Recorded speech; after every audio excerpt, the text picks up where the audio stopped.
KVUE's Mike Maroot is in a neighborhood near Red Bud Lane and Highway 79 tonight. Mike, that's near the Dell Diamond in Round Rock there. What are you seeing tonight?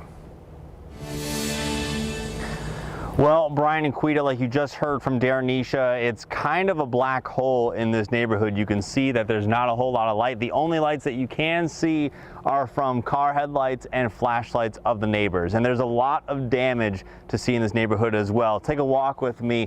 This is an overturned U-Haul. It was actually parked in the driveway next door and it blew over earlier today. Now, neighbors were out here helping as much as they can. There is a lot of damage. We even heard from some neighbors that the person who owns it or is renting this U-Haul was loading up the truck just 5 minutes before the tornado came through. You can see some of the stuff that's just overturned inside this U-Haul. You can see a lot of the damage here on this property. Now, the neighbors did come together today. We were talking to someone a little bit earlier, as there are some actually out here right now taking a survey of how much damage there has been. Many of them have come together to clear out the roadways, clean up as much debris as they can. We also saw the city of Round Rock out here as well, making sure that everyone is okay and safe. We're gonna step out of the road here because we do have a truck coming through, but later on we will be actually interviewing one of the neighbors who has been here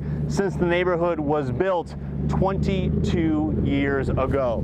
And if there are any neighbors in this neighborhood or in all of Round Rock that need some place to go, Dell Diamond and Red Bud Elementary School are both acting as shelters tonight for anyone who needs help.